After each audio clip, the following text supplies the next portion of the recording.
영화에도 이제 서울의 봄에도 보면 그 전두환이 정승화를 강제로 연행할 때 보면은 뭐 그 총장님이 김재규로부터 자금을 얻어 쓴 것이 발각되어 조사가 필요하니 녹음 시설이 되어 있는 장소로 갑시다. 뭐 이렇게 이제 얘기를 하는데요. 예.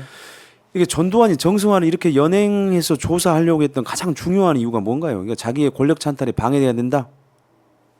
그 조사는 전부 거짓말이니까 이유할 필요 없고. 네, 그렇죠. 그러면 네. 질문을 이렇게 하셔야 돼. 전두환이가 왜 정승화를 잡아넣겠습니까? 이렇게 물으세요. 아니 그러니까요.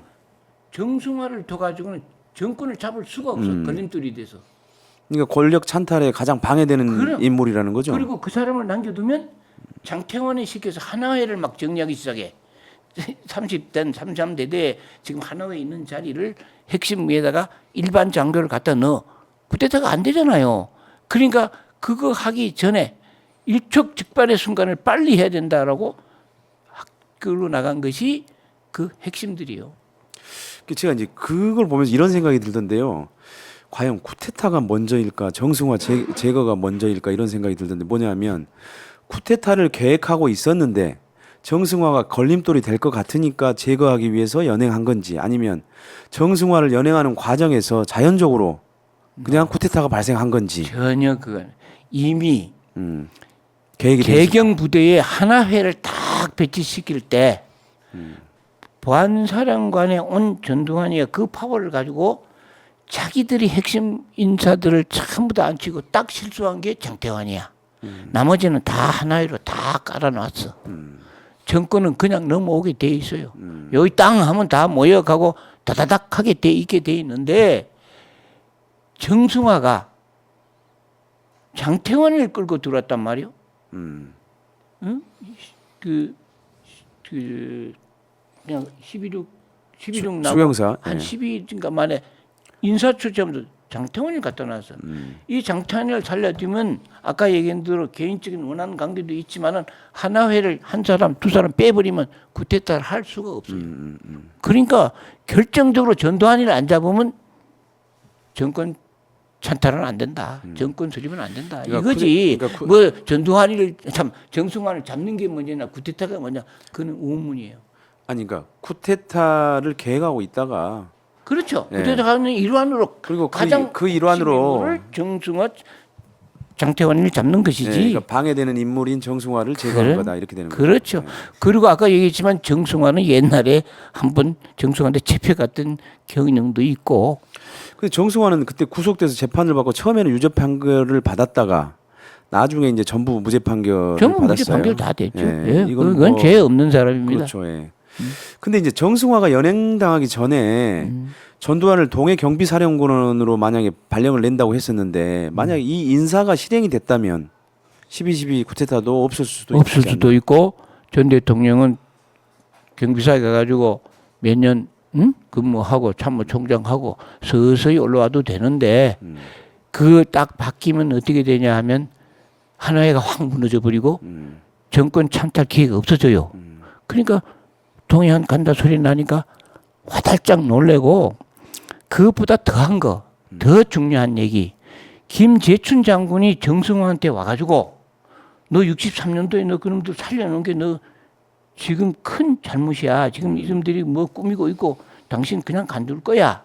하고 노티스를 줘요. 그러니까 정승화가 알았어. 나 그 대비하고 있어. 이런데 그게 다 보안사에 다 감청이 돼버렸기 때문에 전두환 입장에는 김재춘 장군이 저기 와가지고 정승화 보고 전두환이 날리고 준비하라고 사전에 경고하는구나.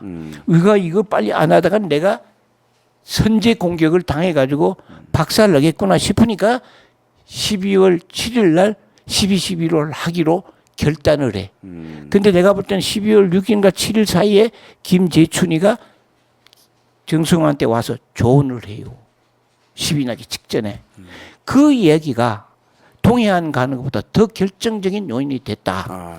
허화평이가 다른 글에 보면 우리는 동해안 경비사로 보낸다는 얘기 우리는 전혀 모릅니다. 그런 일 없습니다라고 증언하고 있어요. 그러니 참 그 정승화를 연행하기 위해서는 그 대통령의 재가가 이제 필요한 사안인데요. 그러니까 이제 그것을 얻지 않고 먼저 연행을 했지 않습니까? 이거는 이제 현재 공작이죠. 역사적 사실, 분명한 명백한 역사적 사실이죠. 그러니까 한마디로 그 정승화 총장의 계엄사령관의 연행은 불법이었죠. 불법이죠. 그는 대통령에 대한 불법이고 그때는 정승화만 아니라 김태규와도 조사하려고 하는 자세를 가지고 있었는데 계엄 합수부장이 딱 된 다음에 박준광이 보고 전두환 대통령이 이런 지시를 하는 거예요. 여보, 합수본부장이 참모총장과 대통령을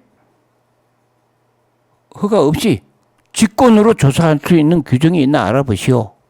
이러니까 박준광이가 그런 거 없습니다. 여러 날 며칠을 기다리다가 고심고심하면서 전 대통령 기분 봐가면서 허화평이한테 가서 이런 거 못한다 하고 노티스를 주고 보고한 이후로 전 대통령한테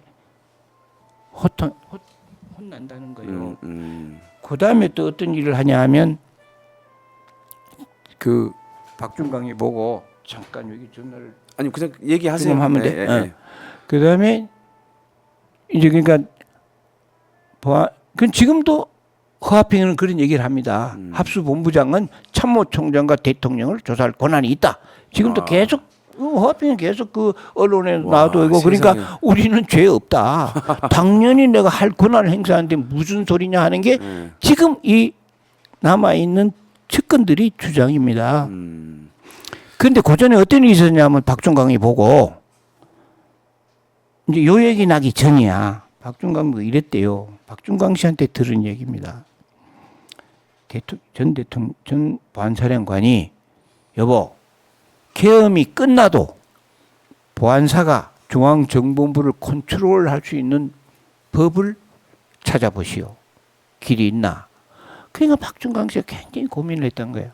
박준광이라는 사람은 진짜 법이 없어도 살 수 있는 아주 청빈 깨끗하고 흠이 없는 사람인 것 같아. 내가 볼 때 같은 나이 또래인데 전 대통령한테 그러니까 그런 거 못합니다. 그건 규정이 없습니다. 그러니까 그때 이후로 이 사람은 전두환이 앞에 나타나지를 않고 찾지도 않으니까 끝나버린 사람이야. 그 전두환의 법무참모 박준광 소령은 조금 이따 마지막 부분에 제가 한번 얘기를 조금 하고요. 어쨌든 최규하 대통령이 처음에는 그 정승화 총장 그 조사를 연행을 제가 안 했잖아요. 예. 처음에는 왜 그런 건가요? 이유가 안 되니까. 네가 명쾌하네요. 이유가 네가 정승화를 잡아놓고 네가 정권을 쥐려고 지금 내 자리를 위협하며 달려드는구나 싶으니까 대통령 입장에서 엄청 불쾌하지. 대통령이 뭘 들었냐면 정승화로부터 월권, 그 다음에 자꾸 날 잡아 넣으려 한다. 아니면 대통령도 잡아 연락한다. 이 참 무례하다. 이런 얘기를 대통령도 감을 잡고 알고 정승화도 아는 거예요. 그러니까 최규하 대통령이 결재를 못하지. 그 이전에 최규하 대통령의 생명의 위협을 받습니다. 왜? 구중령이 최규하 총리 경호대장이야. 그런데 11.6이 딱 나니까 그 놈은 무장 해제해가지고 사무실에 가둬놓고 정동호 6413기 하나의 정동호를 경호실장 대리를 앉혀요. 그리고 그 밑에 15기 고명승이를 앉혀가지고 작전광 상황실장을 밑인데 그때 이미 최규하는 하나회들에게 포위가 돼 있어. 그리고 그날 허가 얻으러 갈 때도 이미 최규하 대통령은 내가 끄떡거리다가는 간다 하는 그 위협을 받고 있을 상태요. 그래서 어쨌든 결국 이제 그 전두환 등 신군부의 압력에 사실 못 이겨서 마지막에는 이제 재가를 하는데 이 영화에도 그 부분이 나옵니다. 재가하면서 이제 서명란 옆에다가 본인이 재가한 날짜와 시각을 적지 않습니까? 이게 이제 실제로 있었던 일이죠. 그죠, 그대로입니다. 예. 그대로인데 그 의미는 예. 내가 전두환 일당들에게 위협을 받아서 하지 않아야 될 사인을 하게 됐는데 이것이 일 동안 몇 시간 동안 끌었고 이런 새 부득이에 내가 이걸 쓴다. 역사가 알아라 하는 얘기를 무언으로 대변하는 겁니다. 그렇죠. 가슴 아픈 얘기죠.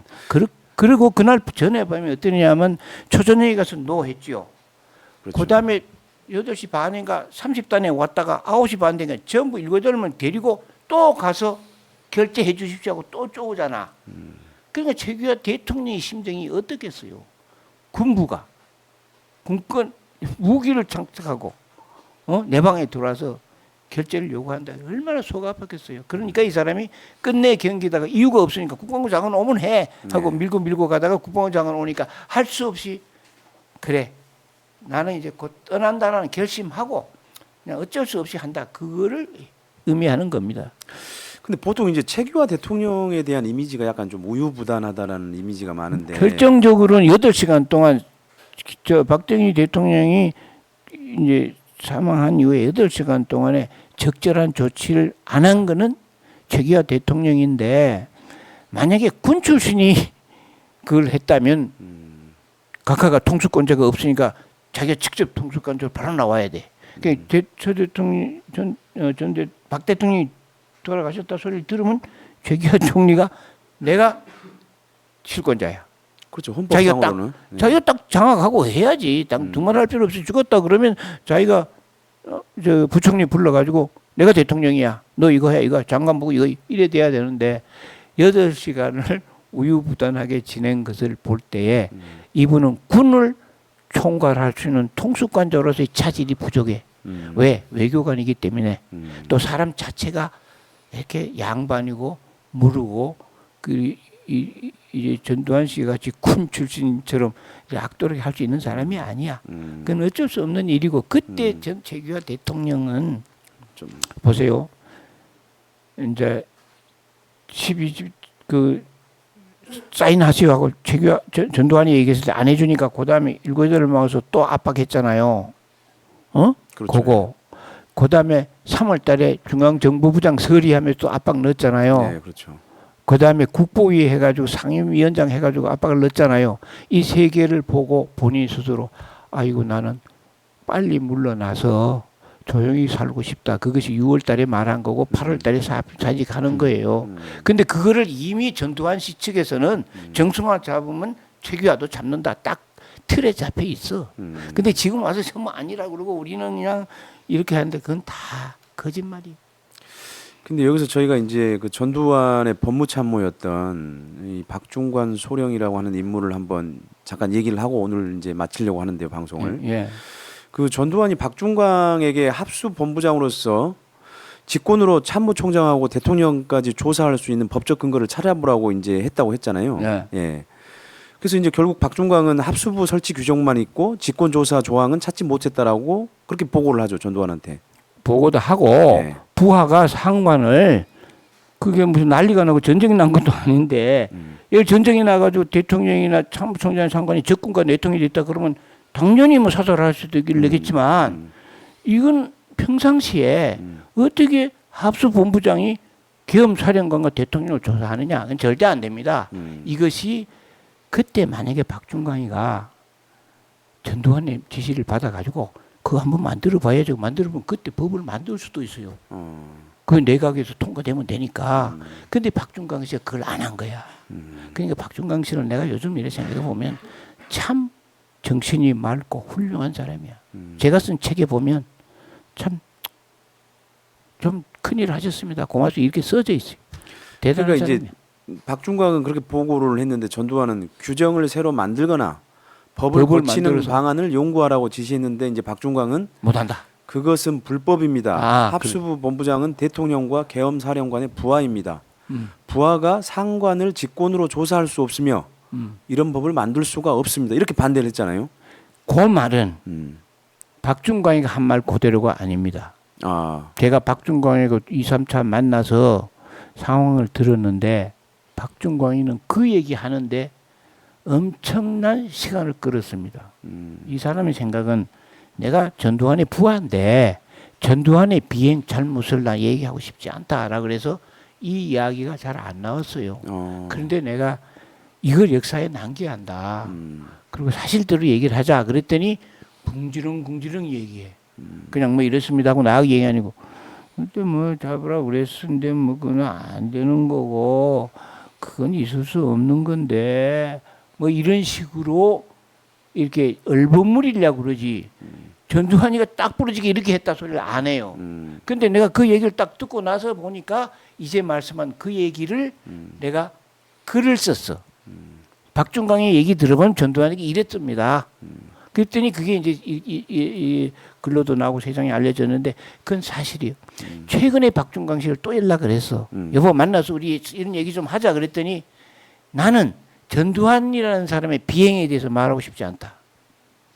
그냥 조용히 살란다. 나는 상사에 대한 비행을 부하가 말하는 건 안 되지 않느냐.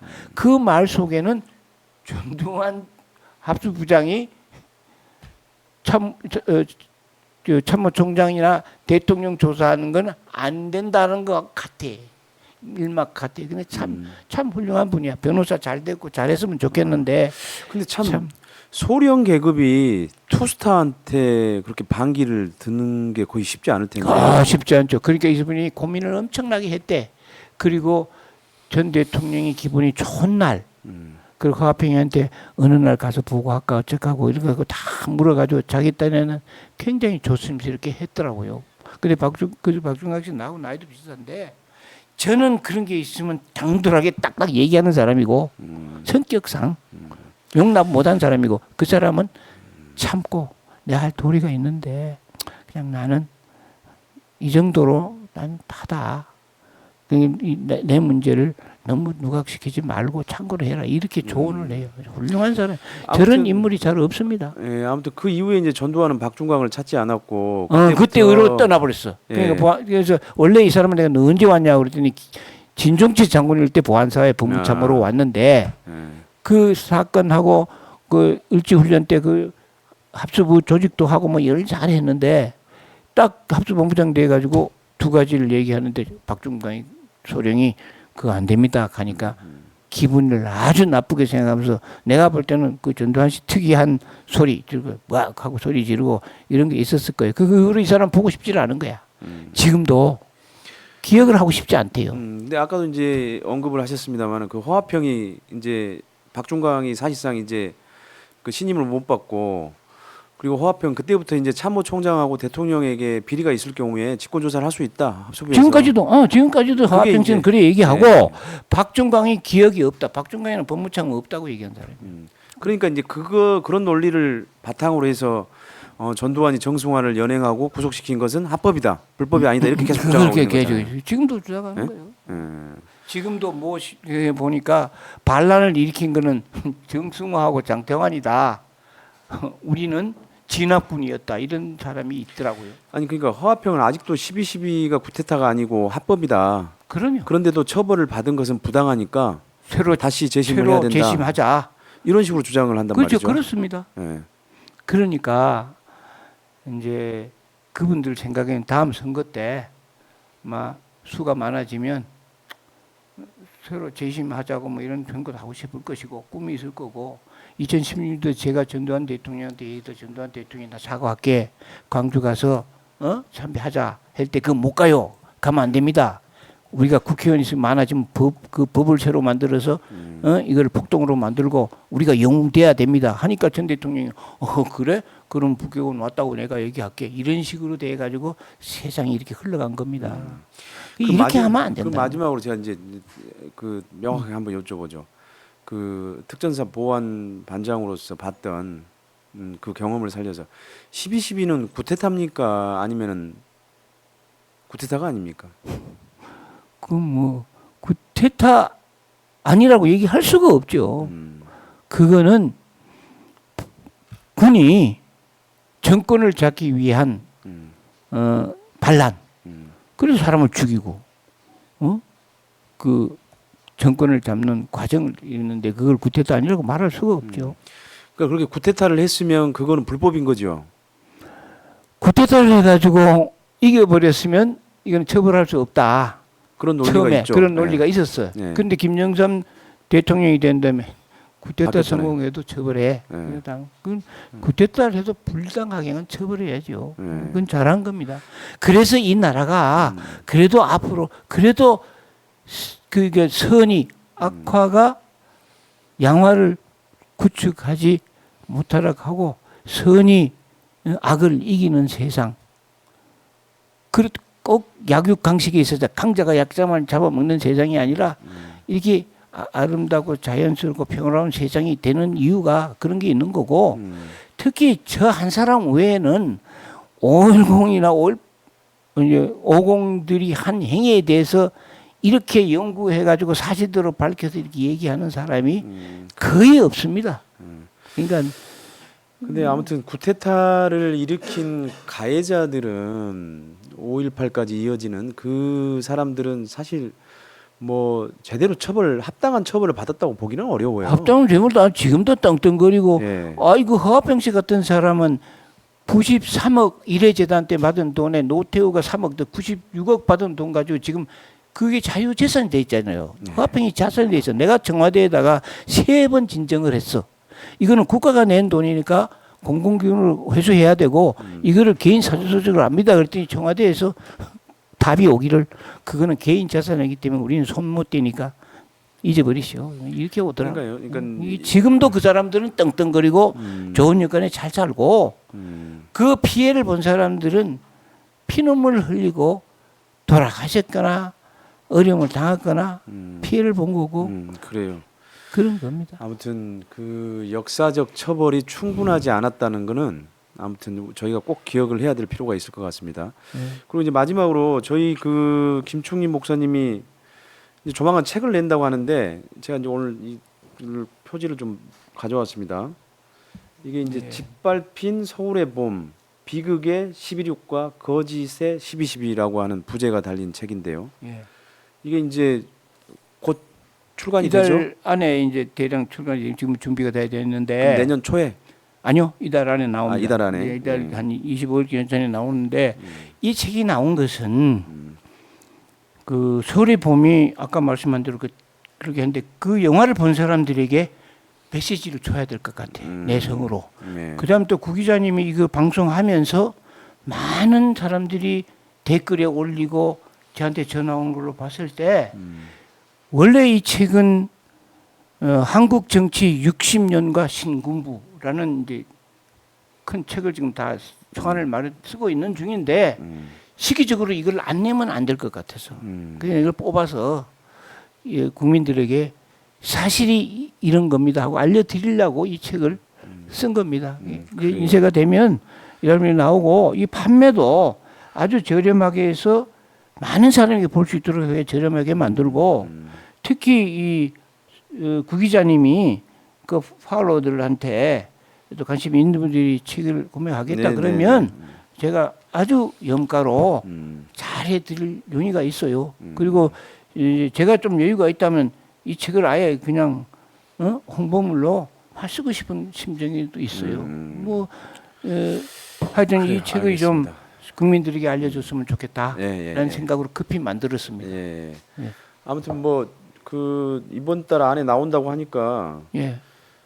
제목을 잘 지은 것 같아요. 짓밟힌 서울의 봄. 예. 이거 열암 선생님이 썼는데 짓밟힌 하는 글자 자체가 허물어지고 넘어갔지 하고 짓밟힌 것 같아요. 예, 짓밟힌 것 같고 서울의 봄자는 서체가 얼마나 멋있게 잘 짓밟힌 썼어요. 거예요. 예. 이게 이제 서예가 열암 선생님이 썼는데 예, 잘 쓰셨고 그래요. 여기 알겠습니다. 출판사도 내가 부탁했더니 후다닥해서 이게 잘하고 아마 저희가 국민들이 이 책을 잘 볼 기회가 있을 겁니다. 네네네 알겠습니다. 그 저희가 이제 우리 김충립 보안반장님의 그 증언을 12.12 증언을 두 번째까지 해서 정리를 해볼까 했는데 저희가 이제 제가 준비했던 내용 중에 정병주 사령관과 그다음에 김호랑 소령, 그다음에 전두환과 박근혜 부분을 제가 이제 좀 못한 부분이 있어서 다음 주든 시간을 내서 세 번째 12.12 증언을 마지막으로 하도록 하고요. 오늘은 근데 여기서 여기서 한마디만 전할게요. 네네네. 김호랑 소령에 대한 얘기가 지금 많이 흘러나와 있는데 네네네. 김호랑 소령이 국립묘지에 간 거, 예. 그 다음에 부대장을 하고 국립묘지에 간 것은 정호영 장군이 직권입니다. 정호영 장군이 김호랑 소령을 정말 가치 있는 죽음으로 만든 것이고 일반적으로 알려져 있는 것은 저기 뒷동산에 묻혀 있다 이러는데 그런 거 아니고 이 사람은 뒷동산에서 장례식을 하고 그 시체가 이게 국립묘지 쪽으로 넘어가서 적당한 시기에 임하는 건데 김호랑 소령 문제는 딴 사람이 한 게 아니라 정호영 장군이 조치를 한 것이다라는 걸 알았으면 좋겠다. 네. 다음 기회에 한번 다음 얘기 기회에 드릴게요. 그거를 뭐 정확하게 예, 한번 정확히 얘기를 한번 해보죠. 예. 다음 마지막 그 김총리 보안 반장님의 12.12 증언은 제가 방금 예고 드린 대로 정병주 사령관과 그 다음에 김호랑 소령 그리고 전두환과 박근혜의 관계 이런 것들로 여러분들에게 보도를 방송을 해드리도록 하겠습니다. 그때도 또 많은 시청해 주시기 바라고요. 그리고 지금 김총리 목사님이 내시는 짓밟힌 서울의 봄 책도 이번 달 안에 나온다고 하니까 여러분들이 좀 많이 사서 읽으시면 좋을 것 같습니다. 서울의 봄을 이해하는데 굉장히 중요할 것 같습니다. 오늘은 여기까지 하겠습니다. 고맙습니다. 예, 수고하셨습니다. 감사합니다. 예, 수고했어요.